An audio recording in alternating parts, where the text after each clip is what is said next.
Bismillahirrahmanirrahim. Assalamualaikum warahmatullahi ta'ala wabarakatuh.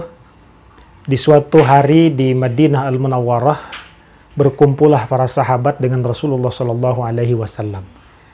Di perkumpulan tersebut hadir sahabat Khulafaur Rasyidin, Abu Bakar, Sayyidina Uthman, Sayyidina Umar, Sayyidina Ali, karramallahu wajhah.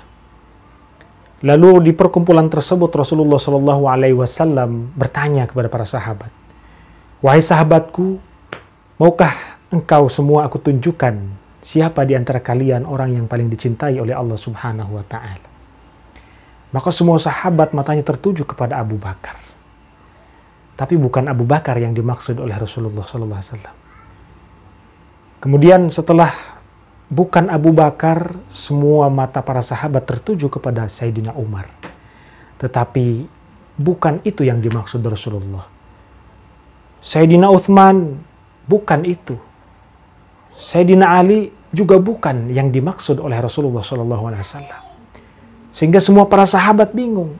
Siapa gerangan orang yang dimaksud oleh Rasulullah SAW sebagai orang yang dicintai oleh Allah Subhanahu wa Ta'ala? Maka sahabat yang hadir di majelis itu makin bingung. Siapa yang dimaksud oleh Rasulullah SAW sebagai orang yang dicintai oleh Allah Subhanahu wa Ta'ala?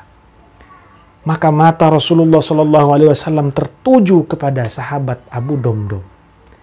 Sahabat Abu Domdom merupakan sahabat yang tidak masyhur, sangat jauh berbeda dengan sahabat-sahabat Abu Bakar, sahabat Umar, sahabat Uthman dan juga Ali. Tetapi kenapa Rasulullah SAW menunjuk kepada sahabat Abu Domdom bahwasanya beliau, sahabat Abu Domdom, adalah orang yang dicintai oleh Allah Subhanahu wa Ta'ala? Maka selesailah majlis itu, pertemuan itu, semua kembali ke rumah masing-masing. Yang paling penasaran adalah Sayyidina Umar. Sayyidina Umar kemudian membuntuti sahabat Abu Domdom sampai ke rumahnya.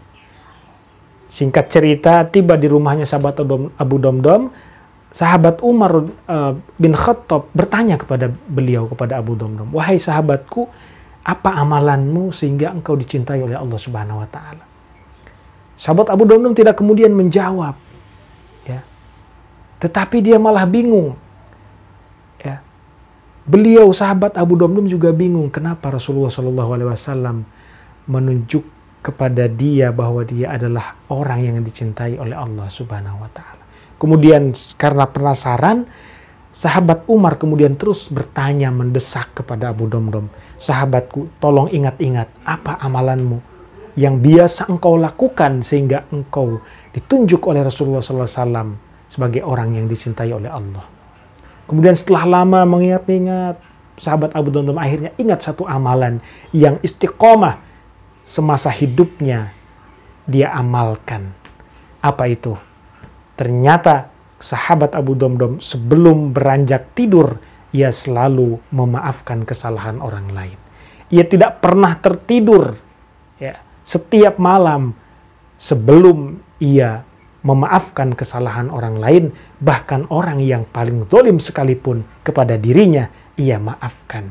Itulah amalan yang setiap hari dilakukan oleh sahabat Abu Domdom, sehingga Rasulullah SAW menunjuk kepada beliau sebagai orang yang dicintai oleh Allah Subhanahu wa Ta'ala.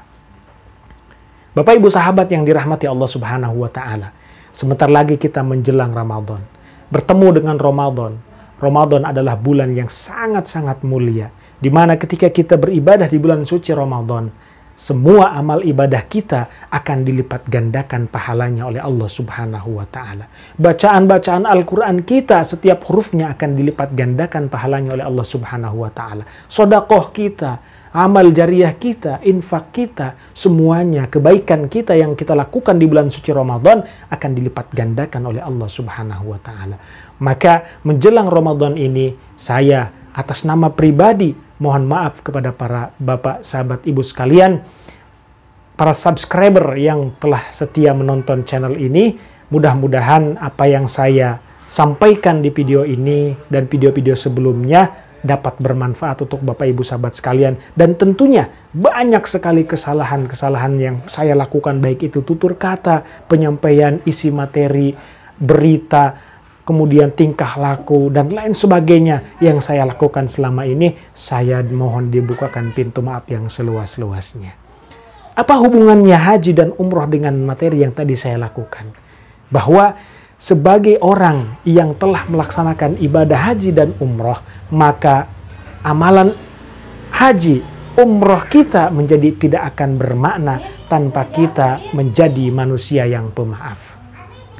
Kalau kita berangkat haji setiap tahun, umroh setiap bulan, tapi hati kita masih menyimpan dendam, masih menyimpan amarah, maka tanda kutip bisa dikatakan ibadah haji, ibadah umroh kita menjadi sia-sia. Kita tidak membawa spirit of Haramain, semangat Haramain, semangat dua tanah suci Mekah dan Madinah, tidak kita amalkan, tidak kita realisasikan, tidak kita bawa ke dalam diri kita dan juga kepada keluarga kita, negara kita, untuk kita amalkan. Maka tanda kita menjadi haji yang mabrur dan umrotan makbulatan, umroh yang diterima, adalah menjadi bagusnya perangai kita.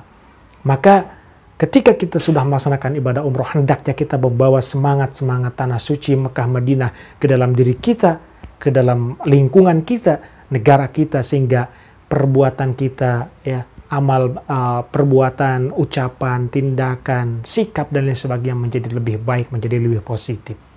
Baik Bapak Ibu sahabat sekalian, sekali lagi saya mohon dibukakan pintu maaf yang seluas-luasnya. Marhaban ya Ramadan, marhaban ya syahrul siyam. Mudah-mudahan panjang umur, kita semua sehat walafiat, murah rezeki, dimudahkan dalam segala urusan, dan diberikan oleh Allah kesempatan untuk menuju ke tanah suci, melaksanakan ibadah haji dan umroh. Amin ya Allah ya rabbal alamin. Hadanallah wa iyyakum ajma'in, wal afu minkum, tsumma assalamu alaikum warahmatullahi taala wabarakatuh.